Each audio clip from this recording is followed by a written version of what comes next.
Hello everyone, welcome to RR blouse design. आज की video में हम बैक नेक ब्लाउज़ की डिज़ाइन की कटिंग और स्टिचिंग सीखने वाले हैं। तो ये डिज़ाइन बनाना बहुत आसान होता है, दिखने में भी बहुत सुंदर होती है और कम कपड़े में बनके तैयार हो जाती है। तो चलिए इस डिज़ाइन को बनाना सीखते हैं। सबसे पहले मैं ब्लाउज़ की लेंथ आपको बता देती हूँ। यहाँ पर मेरे ब्लाउज़ की जो लंबाई है वो 13 इंच है। 1 इंच प्लस करके मैंने निशान लगाया है 14 इंच पे। चेस्ट का साइज़ है मेरा यहाँ पे 8.5 इंच, 1.5 इंच का मैंने मार्जिन लिया है। शोल्डर लिए हैं 5.5 इंच के और आर्म होल का निशान लगाया है 6 इंच पे। अभी नेक की मार्किंग करने के लिए हम मेन फैब्रिक को साइड में रखेंगे, लाइनिंग वाला फैब्रिक लेंगे और इस पर गले की मार्किंग करेंगे। तो गले की विड्थ यहाँ से मैं रखूँगी 2 इंच। नेक लंबाई आपको आपके अकॉर्डिंग रखनी है। डीप नेक बना रहे हैं आप, शॉर्ट नेक बना रहे हैं, सभी तरह में आप ये डिज़ाइन बना सकते हैं, जैसा भी आपका गला रहेगा। मेरे गले की लंबाई 9.5 इंच है। यहाँ से मैं 9.5 इंच पे निशान लगाऊंगी। नीचे की तरफ से मैं नेक को 2.5 इंच तक फैलाऊंगी। थोड़ा सा फैला हुआ गला चाहिए मुझे नीचे की तरफ से। एक बॉक्स बनाएंगे और गले का शेप देंगे। इस तरह गले का शेप देने के बाद अब जो डिज़ाइन हम बनाने वाले हैं उसके लिए आपको 1 इंच की दूरी से एक और इसी तरह गोलाई में मार्किंग करनी है। जैसा हमने गले का शेप दिया है उसी शेप में 1-1 इंच की दूरी से आपको मार्किंग कर लेनी है पूरे गले पे। देखिए इस तरह से मैं 1-1 इंच पे निशान लगा रही हूँ। यहाँ राउंड नेक आ रहा है तो राउंड नेक पे भी मैं 1 इंच पे निशान ले रही हूँ। अब इसी तरह से हम इसको मिलाएंगे, नीचे की तरफ से गोलाई देते हुए इसको मिलाना है। और आपको ध्यान रखना है कि चारों तरफ से जहाँ जहाँ आपने निशान लगाया है ना, पूरा 1 इंच की दूरी ही आनी चाहिए। अब सबसे पहले हम आगे वाला गला कट करेंगे, उसके बाद ये पीछे जो हमने दूसरा गला बनाया है उसको कट करेंगे। तो आगे वाले गले को कट करूँगी मैं, इसको साइड में रखेंगे। अब ये दूसरा वाला नेक कट करना देखेंगे।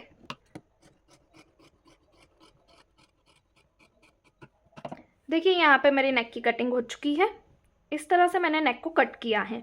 अब यहाँ पे एक बात मैं आपको क्लियर कर दूँ कि ये वाला जो हमारा नेक है, इस नेक पट्टी को अभी आपको संभाल के रखना है और ये जो गला है इसे मेन फैब्रिक पे कट करते हुए हम रेडी कर लेंगे।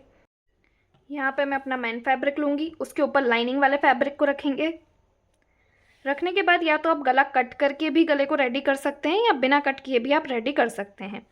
अब यहाँ पे सिंपल हमें कुछ नहीं करना है, जैसे हम अस्तर टच करते हैं, लाइनिंग वाले फैब्रिक को मेन फैब्रिक से अटैच करते हैं, वैसे ही करना है। लेकिन यहाँ पे हमारा गला भी रेडी होगा। सबसे पहले गले में हम चारों तरफ से सिलाई लगा लेंगे, इसको मेन फैब्रिक के ऊपर अच्छे से जमाते हुए। आप चाहें तो चारों तरफ से इसे पिन से भी अटैच कर सकते हैं। अभी देखो मैंने इसको यहाँ पर बराबर जमा लिया है। अब पूरे गले पर यहाँ पर मैं स्टिच लगाऊंगी। अभी जो मेरा मेन फैब्रिक है वो थोड़ा सा हार्ड है, इसलिए मैंने पिन्स नहीं अटैच किए हैं। अगर आपका फैब्रिक सॉफ्ट है तो फिर आपको पिन अटैच करना है, क्योंकि इससे कपड़ा इधर उधर नहीं होता है, ताकि जो हमारी गले की सिलाई है वो बिल्कुल फिनिशिंग के साथ लगे। और यहाँ पे आपको गले पे सिलाई सिर्फ 0.25 इंच कपड़ा सिलाई में कवर करते हुए ही लगानी है, ज़्यादा आपको इसको गोलाई में कवर नहीं करना है। देखिए इस तरह से। अब नीचे की तरफ से भी मैं इसको पैक कर लूँगी। गले पे सिलाई लगाई, नीचे की तरफ से भी इसमें सिलाई लगा ली है। सिलाई लगाने के बाद ऊपर जो हमने गला तैयार किया है उसे कट करेंगे। अब इसको हम बाहर की तरफ पलट लेंगे। तो पलटने के लिए इसमें आपको छोटे छोटे कट लगाने हैं, ताकि जो हमारा गला है वो बाहर की तरफ अच्छे से फोल्ड हो सके। अब देखिए मैं पूरा कपड़ा बाहर की तरफ निकाल लूँगी इस तरह से। निकालने के बाद अब आपको गले के चारों तरफ धार स्टिच लगानी है और धार स्टिच लगाते हुए गले को सिलाई से पूरा पैक कर लेना है। देखिए इस तरह पूरी फिनिशिंग के साथ मैं गले पे सिलाई लगाते हुए जाऊंगी। ये जो हमने गला तैयार किया ना उस पर हम धार स्टिच लगा लेंगे तो पूरा गला हमारा पैक हो जाएगा। धार स्टिच लगाने के बाद नीचे की तरफ से भी हमें इसी तरह से सिलाई लगानी होगी, तो नीचे की तरफ से भी मैं धार स्टिच लगा के इसको पैक कर लूँगी। अब यहाँ पे जो है हमारा ब्लाउज नीचे और ऊपर दोनों तरफ से पूरा पैक हो गया है। अब चारों तरफ से सिलाई लगा के इसको पैक कर लेंगे। अभी देखो कि जितना भी एक्स्ट्रा फैब्रिक आपका निकल रहा होगा यहाँ पे स्टिच लगाने के बाद उसको कट कर लेना है, यानी कि लाइनिंग वाले फैब्रिक के बराबर आपको मेन फैब्रिक को कर लेना है। अब हम डॉट पॉइंट के लिए निशान लगा लेंगे। तो डॉट पॉइंट के लिए मैं निशान यहाँ पे लगा रही हूँ 4.5 इंच पे। लंबाई का निशान मैं लगाऊंगी 4 इंच पे और दोनों तरफ से सिलाई में कवर होगा हमारा हाफ इंच। अब इसको हम स्टिच लगा के पैक कर लेंगे। नॉर्मली डॉट पॉइंट का निशान हम 4 इंच पे लेते हैं, लेकिन यहाँ गला हमने डबल कट किया है, ज़्यादा गला हमारा डीप हुआ है, इसलिए मैंने 4.5 इंच पे डॉट पॉइंट लिया है। अगर मैं 4 इंच पे निशान लेती ना तो ये मेरा नेक के ज़्यादा पास में आ जाता है, इसलिए मैंने निशान 4.5 इंच पे लिया है। दूसरी तरफ भी मैं इसी तरह से डॉट पॉइंट को स्टिच कर लूँगी। डॉट पॉइंट की मार्किंग हो गई है, तो यहाँ पे हमारा बैक पार्ट पूरा कंप्लीट हो चुका है। ये देखिए, अब इसको साइड में रखेंगे और अपनी डिज़ाइन वाले पार्ट को लेंगे और उसको रेडी करना देखेंगे। डिज़ाइन को तैयार करने के लिए मैंने यहाँ पे फरमा लिया है, आप चाहे तो न्यूज़पेपर का भी यूज़ कर सकते हैं। उसके बाद जो हमने गला पट्टी कट की थी उसको लेंगे। इस गला पट्टी की मार्किंग कैसे करना है वो मैं आपको बता देती हूँ। तो यहाँ पर हम फिक्स मार्किंग नहीं करेंगे, इसमें हमें कुछ मार्जिन लेना होगा। क्यों? क्योंकि देखिए, जब हमने गला रेडी करा है अपने ब्लाउज़ पे तो ये गला कितना ज़्यादा फैला है और इसी सिलाई में हमने 0.25 इंच कवर भी किया है चारों तरफ से, तो ये और बढ़ गया है। इसलिए गला पट्टी में भी हमें बढ़ाना होगा। गला पट्टी में सबसे पहले ऊपर की तरफ से हम मार्जिन लेंगे, तो मार्जिन आपको लेना है 1.5 इंच का। आप 1 इंच भी बढ़ा सकते हैं, पर 1.5 इंच अगर हम एक्स्ट्रा रखेंगे तो बाद में इसको कट भी कर देंगे, इसलिए यहाँ पे टोटल मार्जिन में बढ़ा रही हूँ 1.5 इंच का। तो यहाँ से मैं 1.5 इंच पे निशान लगाऊंगी, इस लाइन को स्ट्रेट करेंगे। इसके बाद हमने गला कितने इंच का कट किया है? 2 इंच का। और जब गला ओपन होगा तो वो हमारा 4 इंच पे रेडी होगा। तो देखिए, यहाँ से मैंने टोटल कितने इंच पे निशान लगा लिया है? 4 इंच पे। अब ये जो मैंने 4 इंच का निशान लगाया है, इसके दोनों तरफ में मैं अपनी गला पट्टी को जमा लूँगी और नीचे की तरफ से जितना गला फैल रहा होगा उसको फैलने देना है। उसके बाद पूरी पट्टी की मार्किंग आपको कर लेनी है इस फरमे के ऊपर। जैसा गला कट हुआ है ना, सेम वैसी ही मार्किंग होनी चाहिए। तो देखिए, यहाँ पे मैं पूरे गोल गले की मार्किंग कर लूँगी। आगे की तरफ से गले की मार्किंग करने के बाद आप चाहें तो पीछे की तरफ से भी गले की मार्किंग गला पट्टी से ही कर सकते हैं, पर यहाँ पे मैं 1-1 इंच इसमें बढ़ा लूँगी। 1-1 इंच हम क्यों बढ़ा रहे हैं? जैसे हमने कपड़े पे 1-1 इंच बढ़ाया था ना, तो अगर आप इंची टेप से मार्किंग करेंगे ना तो एकदम फिक्स गला रेडी होगा। तो यहाँ पे मैं 1-1 इंच की दूरी से वापस निशान लगा लूँगी और गले को तैयार कर लूँगी। और जो हमने 1.5 इंच का निशान लगाया था ना, वहाँ तक गला रेडी होगा पूरा ऊपर तक, यानी कि 1.5 इंच गला हमने यहाँ पे बढ़ा लिया है। अब इसको हम कट करेंगे, तो सबसे पहले मैं आगे के गले को कट करूँगी। आगे का गला जैसी हमने मार्किंग की है ना, सेम वैसा ही आपको कट कर लेना है। देखिए, इसमें कुछ भी एक्स्ट्रा नहीं रहेगा, ऐसा का ऐसा हमने इसको कट कर लिया है। पर पीछे वाला गला हमें बिल्कुल भी फिक्स कट नहीं करना है, 0.25 इंच की दूरी से कट करना है, क्योंकि 0.25 इंच जितना कपड़ा हमारा स्टिचिंग में जाएगा। तो यहाँ पे मैंने फिक्स नहीं कट करते हुए थोड़ा दूरी से इसको कट किया है। अब यहाँ पे हम पेपर को साइड में रखेंगे और डिज़ाइन को रेडी करने के लिए मैंने यहाँ पे एक पट्टी कट की है और इसकी चौड़ाई 2 इंच है। इसको डबल फोल्ड करेंगे और एक तरफ से सिलाई लगाते हुए इसको पैक कर लेंगे। और यहाँ पे आपको एक चीज़ का ध्यान भी रखना है कि जब आप पट्टी में सिलाई लगाएंगे तो कॉर्नर से आपका सिर्फ 0.25 इंच कपड़ा ही सिलाई में कवर होना चाहिए। अब एक तरफ से मैंने इसमें सिलाई लगा लिए है, अब इसको पलटेंगे। तो पलटने के लिए यहाँ पे मैंने पिन लिया है, पिन की हेल्प से मैं कपड़े को पलट लूँगी। यहाँ पे हमारे कपड़े की चौड़ाई ज़्यादा है तो आराम से आप इसको पलट सकते हैं। पलटने के बाद इसको थोड़ा सा अच्छे से ओपन करके आपको रख भी लेना है, कपड़ा अंदर की तरफ ज़्यादा फोल्ड नहीं रहना चाहिए। अब ये जो पट्टी हमने रेडी करी है, इसके टुकड़े करेंगे। तो टुकड़े करने के लिए जो मेरे पेपर की चौड़ाई है 1 इंच, उसमें सिलाई का मैं 1 इंच और प्लस कर दूंगी, तो कितना हो जाएगा मेरा 2 इंच। और 0.25 इंच थोड़ा सा हम ज़्यादा रख लेंगे, यहाँ पे 2.25 इंच तक की चौड़ाई में मैं इस पट्टी के टुकड़े कर लूँगी।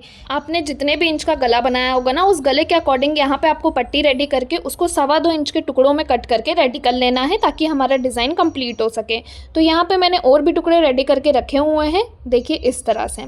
अब इन सारे टुकड़ों को हमने जो पेपर पे गला रेडी किया है ना, उस पर अटैच करेंगे। तो 1 बाय 1 करके आपको इन पे अटैच करते हुए जाना है। सबसे ऊपर कॉर्नर से ही आपको यहाँ पे कपड़े को रखना है।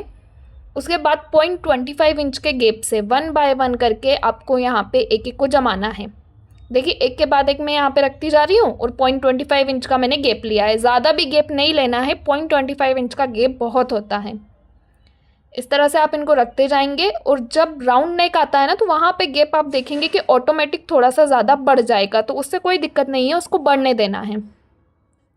बाकी दूसरी तरफ भी मैं इसी तरह से जमा लूँगी और इनको हम अटैच करते हुए जाएंगे।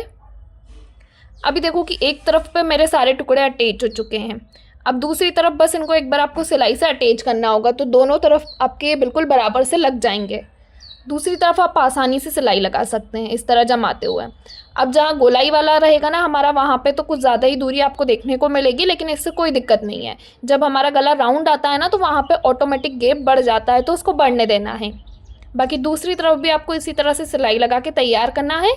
तैयार करने के बाद जितना भी एक्स्ट्रा कपड़ा आपका निकल रहा होगा उसको कट कर देना है एक तरफ से, क्योंकि एक तरफ पे हमारा ज़्यादा कपड़ा निकल जाता है। हमने थोड़े से एक्स्ट्रा ही यहाँ पे इसकी चौड़ाई को रखा था, इसलिए यहाँ पे हमारा थोड़ा सा कपड़ा बढ़ गया है। तो इसको मैं कट कर दूँगी। कट करने के बाद अब आगे की तरफ हमें पाइपिंग अटैच करनी होगी। पाइपिंग तैयार करने के लिए यहाँ पे मैंने एक पट्टी को रेडी किया है। ये ओरेप पट्टी है और इसकी चौड़ाई मैं आपको बता देती हूँ। चौड़ाई मैंने इसके लिए 1.25 इंच। अब इसको एक तरफ से मैं फोल्ड करूँगी। आप 1 इंच की चौड़ाई पे भी इसको आराम से कट कर सकते हैं। और एक तरफ से फोल्ड करते हुए ही आपको पाइपिंग को अटैच करना है। डबल फोल्ड पट्टी का यूज़ नहीं करना है, क्योंकि अभी देखो कि हमने जो गला रेडी किया है ना वो पेपर पे रेडी किया है। इसलिए अगर आप पाइपिंग ज़्यादा मोटी लेते हो, जैसे कि अगर डबल फोल्ड कपड़े का यूज़ करते हुए आप पाइपिंग अटैच करते हो, तो फिर पाइपिंग आपकी पलटने लगेगी। इसलिए यहाँ पे जो मैंने पट्टी ली है उसको एक तरफ से पहले सिंगल फोल्ड किया है, उसके बाद हम उसे गले पे अटैच कर रहे हैं। यहाँ पे मैं पाइपिंग को गले पे अटैच कर लूँगी। उसके बाद जैसे हम नॉर्मल पाइपिंग को पलटते हैं ना, उसी तरह से आपको इधर भी पाइपिंग को लगाना है। तो यहाँ पे गला तो हमारा रेडी है, इसमें कट लगा लेंगे। कट लगाने के बाद आपको जितना भी एक्स्ट्रा फैब्रिक निकल रहा होगा उसको कट भी करना है, क्योंकि पाइपिंग अगर आप थोड़ी सी भी मोटी करोगे या पाइपिंग पे थोड़ा सा भी लोड जाएगा ना, तो आपका आगे का गला पलटने लगेगा। तो इस बात को आपको पूरा ध्यान रखना है। और अगर आप इस तरीके से पाइपिंग लगाते हो सिंगल फोल्ड करते हुए और सारा एक्स्ट्रा फैब्रिक आप निकाल देते हो, तो फिर आपकी पाइपिंग बिल्कुल भी नहीं पलटेगी। अभी देखो कि पाइपिंग मैं अंदर की तरफ फोल्ड कर रही हूँ। फोल्ड करने के बाद बिल्कुल किनारे से मैं इसमें सिलाई लगाऊंगी और आप देखेंगे कि जो पाइपिंग है ना वो बिल्कुल भी नहीं पलटेगी। फिटिंग नेक पे जाने के बाद भी एकदम परफेक्ट आएगी। तो जब भी आप कागज पे गला बनाएं, इसी तरह से आपको पाइपिंग को तैयार करना होगा। जब हम फैब्रिक पे गला बनाते हैं तब बात अलग हो जाती है। अभी हमने कागज पे तैयार किया है, इसलिए मैंने इस तरह से पाइपिंग को लगाया है। पाइपिंग की फिटिंग आप देख सकते हैं, गले की फिटिंग भी एकदम परफेक्ट आई है, कहीं से भी मेरी पाइपिंग नहीं पलट रही है। अब पीछे की तरफ से हम इस डिज़ाइन को अटैच करेंगे अपने मेन गले पे। तो अटैच करने के लिए आपको सबसे पहले जो हमारा मेन गला है उसका एक सेंटर निकालना है। अब जो हमने कागज़ पे गला तैयार किया है उसका भी हम एक सेंटर निकालेंगे। सेंटर से हम क्यों अटैच कर रहे हैं, क्योंकि हमने इसमें मार्जिन अटैच किया था, इसलिए गला अगर थोड़ा सा बड़ा होगा तो वो ऊपर की तरफ से निकल जाएगा और जो गले की फिटिंग है वो भी एकदम अच्छी आएगी। तो देखो यहाँ पे मैंने सेंटर पे गले को जमा लिया है। अब इसको पूरा मैं अटैच करते हुए जाऊँगी। बिल्कुल फिनिशिंग के साथ आपको इसको अटैच करना है। 1/2 इंच से लेके 0.25 इंच जितना कपड़ा आप सिलाई में कवर कर सकते हैं।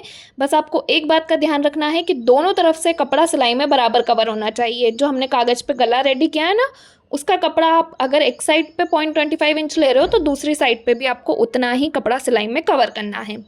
अब यहाँ पे जितना भी हमारा ऊपर की तरफ से एक्स्ट्रा जा रहा होगा उसको हम कट कर देंगे। तो ज़्यादा एक्स्ट्रा नहीं गया है मेरा। अगर गला थोड़ा सा बड़ा भी जाता है ना तो कोई प्रॉब्लम नहीं है, बस छोटा नहीं होना चाहिए। अब देखिए यहाँ पे जो हमारा पेपर था ना उसको हम निकाल देंगे। गला तो हमारा कंप्लीट हो चुका है, तो यहाँ पे पेपर को मैं हटा दूँगी। पेपर को हटाने के बाद आप देख सकते हैं यहाँ पे कितनी फिनिशिंग आई है मेरे नेक में। अब इसमें हम मोती अटैच करेंगे। तो मोती मैंने यहाँ पे लिए हैं और सुई धागे की हेल्प से हम इसको अटैच करेंगे। तो अटैच करने के लिए यहाँ पे जैसे हम बो का डिज़ाइन बनाते हैं ना, तो बो के शेप में आपको इसको लेना है और मोती को अटैच कर देना है। अगर आप इसे बो की तरह फोल्ड करेंगे ना तो नेक डिज़ाइन और अच्छा बन के रेडी होगा। अब इसी तरह मैं एक ही धागे से पूरे गले पे अपने मोती को अटैच करूँगी। यहाँ पे मैंने एक मोती अटैच किया, समझ लो यहाँ पे मेरी एक बो कंप्लीट हो गई है। अब इसी तरह से दूसरी बो मैं यहाँ पे रेडी करूँगी। तो बो की तरह मैं इसको फोल्ड करूँगी और इसमें भी हम मोती अटैच कर लेंगे। बहुत आसान तरीके से आप पूरे गले में मोती लगा सकते हैं। और आप चाहें तो इस गले में डोरी लगा के लूम्स भी बना सकते हैं। मुझे बिना डोरी के ये गला चाहिए था तो मैंने इसको बिना डोरी के तैयार किया है। अब पूरे गले को मैं इसी तरह मोती लगा के तैयार कर लूँगी। फाइनल लुक आप देख सकते हैं। अगर डिज़ाइन आपको पसंद आया हो तो वीडियो को लाइक, शेयर और चैनल को सब्सक्राइब ज़रूर करें।